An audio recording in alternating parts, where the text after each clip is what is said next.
Back in 2011, Alabama lawmakers approved state voter ID laws, making it illegal to vote in Alabama without a government-issued photo ID. Now, for most people, that's a driver's license. Just a few days ago, the Alabama Law Enforcement Agency announced it will be closing 31 offices in Alabama, leaving 28 whole counties without a place where 16-year-olds can take a driver's test and thus get a driver's license, which is a required ID for voting. Let's look at the list of counties where you now cannot get a driver's license. There's Choctaw, Sumter, Hale, Greene, Perry, Wilcox, Butler, Crenshaw, the list goes on.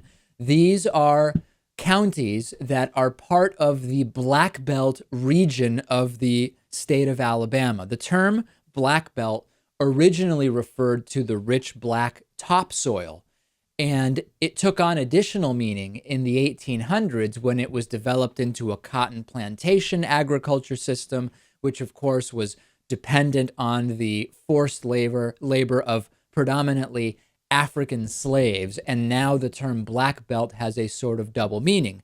Long and short of it, depending on which counties you count as being part of the Black Belt, 12 to 15 Black Belt counties now will not have a place to get a driver's license. Predominantly black, predominantly poor counties. When the state passed voter ID, Republican lawmakers said the goal here is to prevent voter fraud.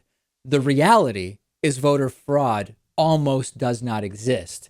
And the reality, as we have heard from lawmakers, Republican lawmakers, in different candid moments, is that voter ID is a way to fix a non-existent problem and actually suppress voting groups that are majority, predominantly, overwhelmingly supporters of more progressive and democratic candidates.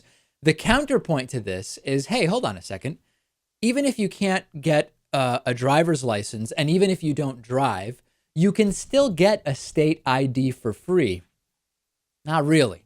It's not really free. To get the voter ID, you need to, first of all, get to where those IDs are issued. That costs money, especially if, as you say, you don't already drive.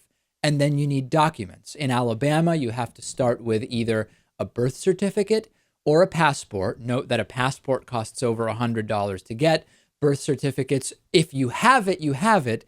If you have to get an official birth certificate copy, that costs money, and it may also involve travel. You can also use an Alabama driver's license, which you obviously wouldn't have if you're looking for an ID, etc. So the idea that the IDs are free and anybody can get them, well, sort of. It depends on what you mean by free. If you mean that you don't have to incur travel expenses, then it's not free. If you mean that you don't have to pay for the required documents in order to get your state ID, then it's also not free, because all of those processes cost money. There's no racism in the United States, though. President Obama, a half-black man, is president, so there's nothing racist about voter ID, right? If you believe that, I don't know what planet you're living on. You must already be on Mars.